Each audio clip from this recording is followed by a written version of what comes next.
Alhamdulillahirabbil alamin.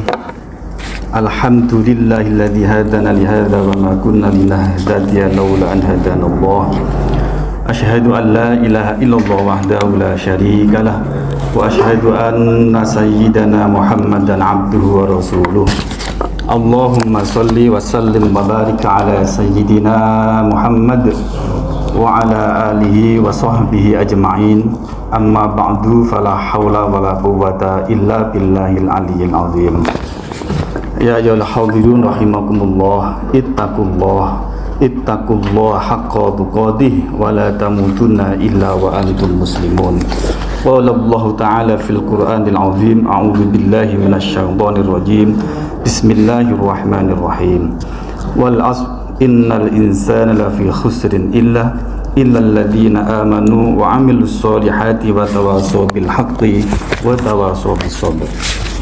Jamaah Jumat rahimakumullah, mari kita selalu tingkatkan ketakwaan kita kepada Allah Subhanahu wa taala di tengah-tengah kehidupan yang semakin banyak tantangan ini.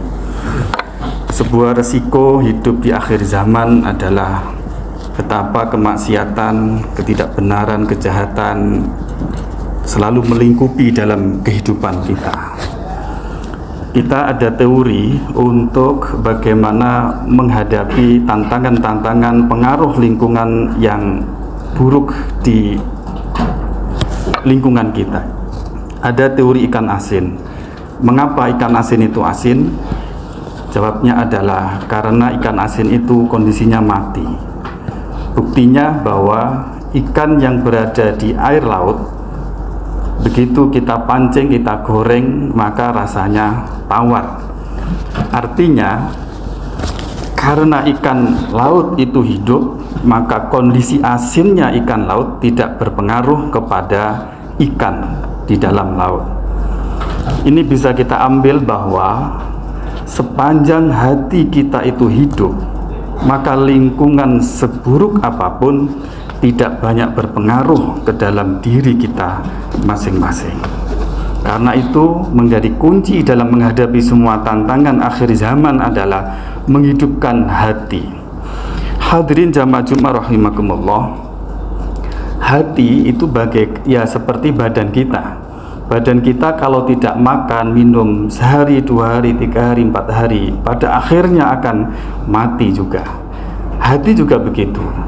Ketika hati kita tidak diberi makan, tidak diberi minum sehari, 2 hari, 3 hari, 4 hari, dan seterusnya, maka dalam kondisi tertentu hati kita akan mati juga. Dan ketika hati itu mati itulah, maka lingkungan yang buruk akan sangat mudah mempengaruhi ke dalam diri kita. Nah, para hadirin jamaah Jumat rahimakumullah, lalu apa makanan hati ini?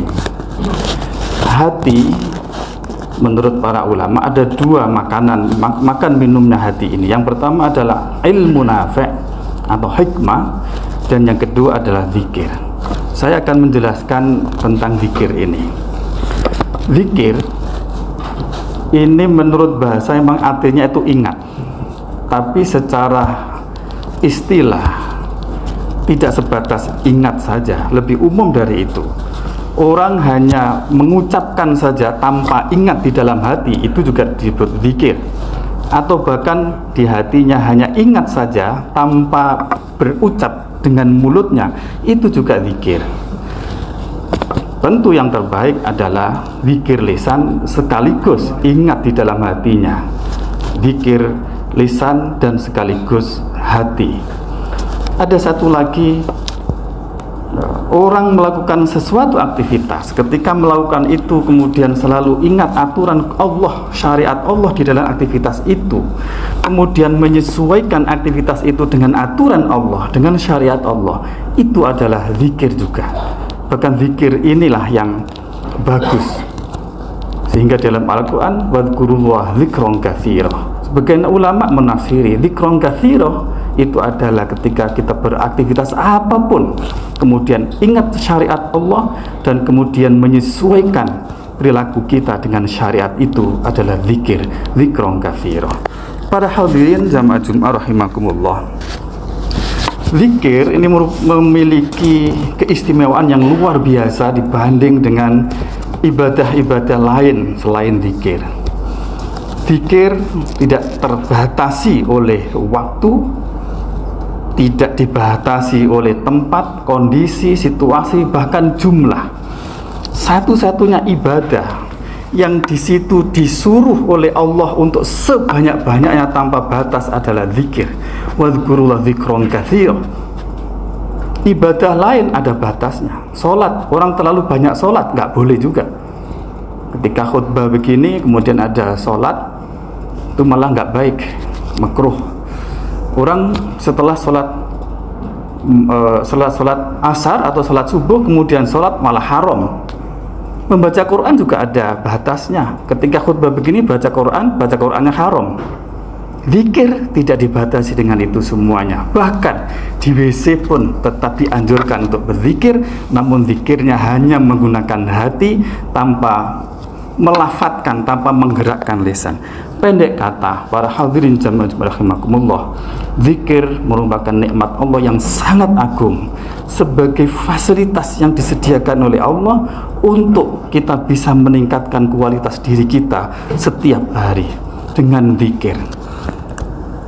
Karena itulah kemudian zikir ini ada yang zikir hanya lisan, hanya hati, zikir jawarih, zikir dengan perbuatan, zikir lisan, hati sekaligus perbuatan. Semua itu bisa kita terapkan dalam kehidupan kita ini.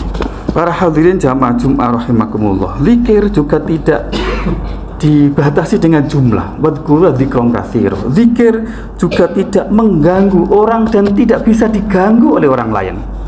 Ketika Jumatan seperti ini, hati kita tetap ingat zikir kepada Allah, mengingat apa yang disampaikan oleh khatib, itu juga termasuk zikir kepada Allah.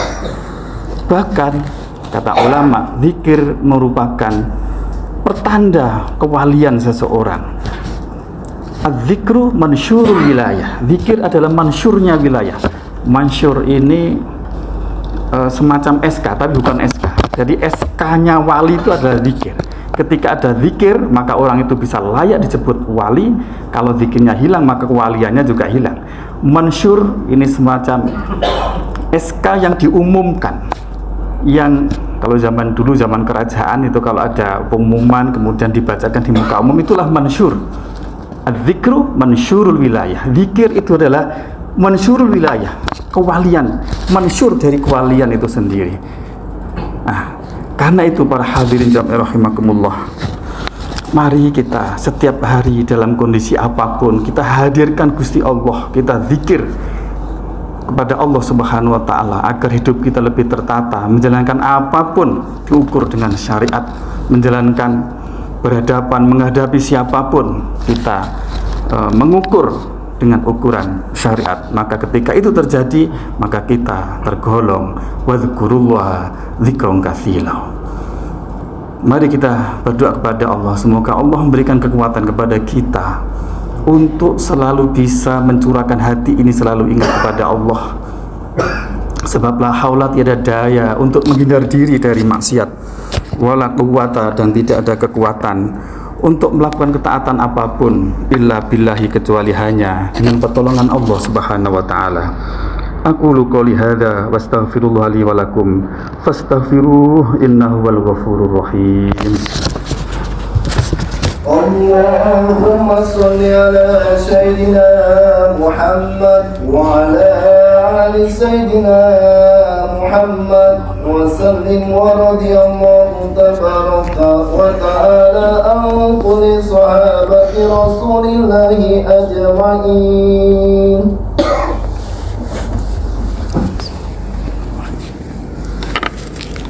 Alhamdulillahi wa kafa wa usalli wa usallimu ala sayyidina Muhammadinil Mustafa wa ala alihi wa ashabi ahlil wafa.